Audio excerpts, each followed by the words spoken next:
Okay, so for 1C, you kind of have to be careful because you have to consider the function as a fraction, but also look at the square root. So the first step we could take is looking just at the bottom. You really need to focus on the bottom when you have a fraction. So the bottom is square root 11 minus x, right? And then we equate that to 0, right? So in doing this, we could just say, what does x need to be in order to equal 0? What does 11 minus x need to be in order to equal 0, right?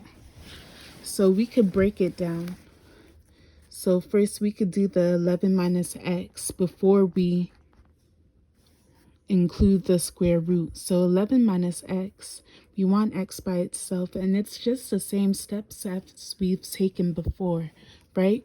Subtract 11 on both sides, right? And now you have negative x equals negative 11. Divide both sides by negative 1. You have x equals 11, right? So x equals 11. If we plug x equals 11 into h of x equals 11 over square root of 11 minus 11 is going to be 11 over 0. So any number over 0 means that it does not exist, right? So 11 can't be the only answer. But then now we have to solve for the square root part, right?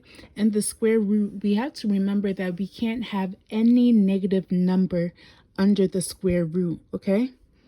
So any negative number, this is where we will plug in numbers that we think might apply. So we could say one number above 11, which is g of 12. And then one number below 11, which is g of 10. And these are just our test numbers, okay? So g of 12, oh, excuse me, h of 12, right?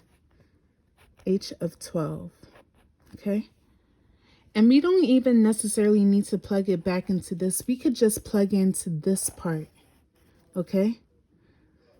So we don't even need to say this. So we plug in the 12 for this x. So square root of 11 minus 12, and then square root of 11 minus 10, right? So the square root 11 minus 12 will be equal to negative 1 square root. And just remember, when there's a negative in the square root, that means it's an imaginary number. We cannot use that. We want real numbers. We want whole numbers. So then square root of 11 minus 10 equals the square root of 1, which we can simplify into 1, right?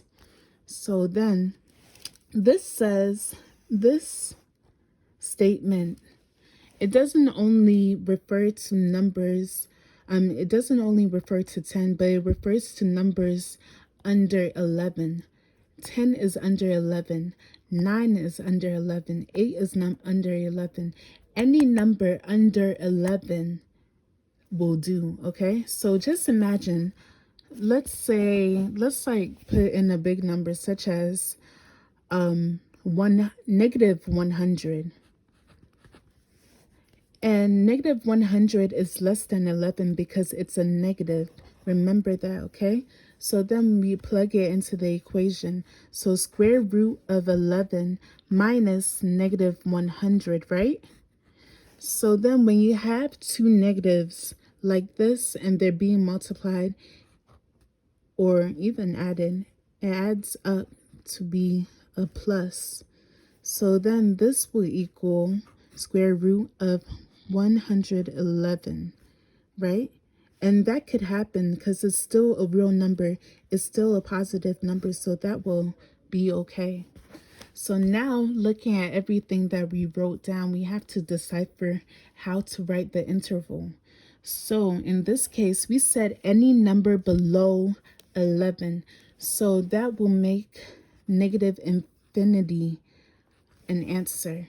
So any number below 11 is okay, because you have to consider the square root and how there's supposed to be no negative numbers. The sum of this should not equate to being a negative number. Okay? So negative infinity to what number? To 11.